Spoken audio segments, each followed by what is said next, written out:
Não faz sentido uma vida sem a presença do Espírito. Quando Jesus falou que eles iriam receber poder do Espírito Santo, escute isso aqui, Jesus estava falando de uma realidade que iria mudar por completo a vida deles. Jesus estava falando disso. Ele não estava falando de simplesmente um momento.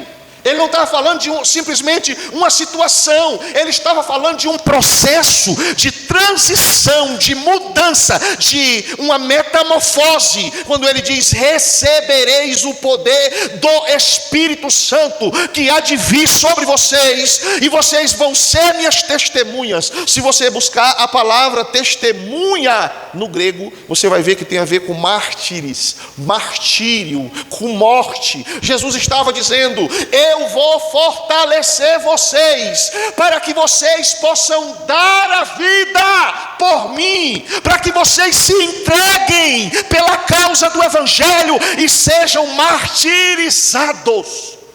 Por isso que eu vou enviar o Espírito, para que vocês façam isso, sejam assim, testemunhas, para que vocês tenham um posicionamento certo diante da sociedade que está corrompida.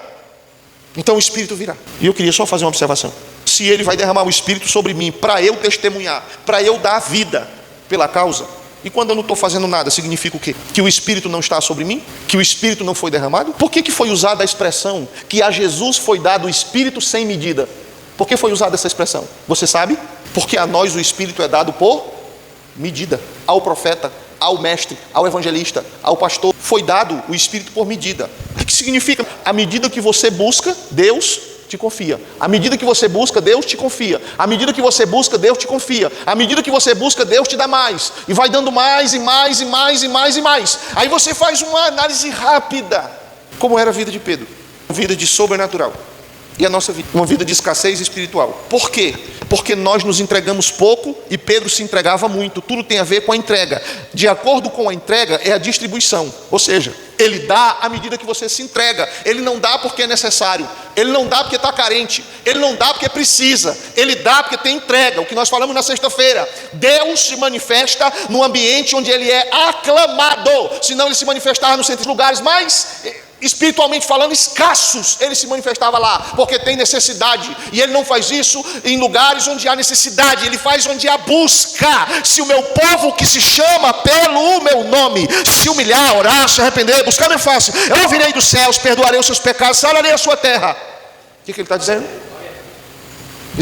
Jeremias 33:3 diz: clame a mim, responder-te-ei, anunciar-te-ei coisas grandes e ocultas que não sabes. Ei, quanto tempo faz que você não ouve o mistério de Deus? Quanto tempo faz que Deus não fala coisas misteriosas, profundas com você? Aí você diz: não, mas isso é coisa somente do pastor fulano, ciclano e beltano. Isso não é coisa de qualquer um. E eu já ouvi isso de pastor. Deus não vai usar qualquer um para fazer essa obra aqui, não. Só o homem mais consagrado. Deus vai usar quem se coloca na brecha. Deus vai usar quem se disponibiliza.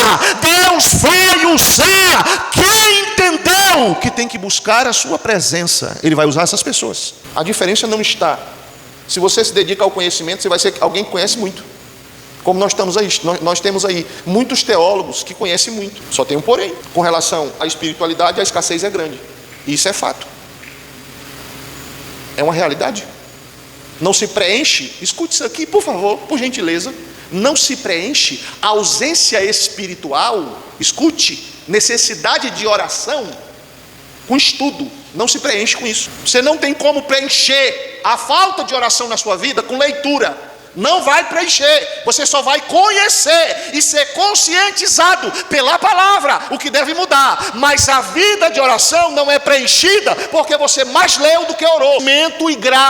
Conhecimento e graça, intelectualidade, espiritualidade, intelectualidade, espiritualidade. Você cresce intelectualmente e não ora. Aí você fica alguém racional. Por isso que nós temos aí muita gente cheia de razão. Literalmente cheia de razão. Por quê? Porque estudou bastante, mas está seco, oco por dentro. Nós vamos estudar, nós vamos aprender, nós vamos nos dedicar, mas nós não vamos permitir que o nosso contato, nosso elo com Deus, ele se rompa. Aí eu lhe faço uma pergunta: sério que você acredita que Jesus morreu por você? Você estava distante de Deus e Ele morreu por você para você passar 5 minutos, 2 minutos em oração? Como é que vai ser essa eternidade com Deus? Será como? Se eu não construir uma vida de relacionamento com Deus aqui na terra, me preocupei mais com letra, mais com informação, do que com a minha vida espiritual, entende, em nome de Jesus Cristo. Hoje nós dependemos da informação, hoje nós dependemos do esclarecimento. Vai chegar uma hora que isso não vai ser mais necessário. Nós dependemos e buscamos isso, é necessário. Mas a gente não pode seguir uma via, e pender para um lado, desconsiderar a importância do derramamento do Espírito, da manifestação espiritual, da busca pela presença do Espírito de Deus, por Deus. Nós não podemos tirar isso da nossa vida. Você lê, estuda, pesquisa, vai a fundo, mas você também ora, você se ajoelha, você jejua, você se dedica. Por quê? Porque vai fazer um equilíbrio na sua vida, graça e conhecimento, graça e conhecimento. Você cresce na graça e cresce no conhecimento, senão fica, e eu penso que isso não dá certo.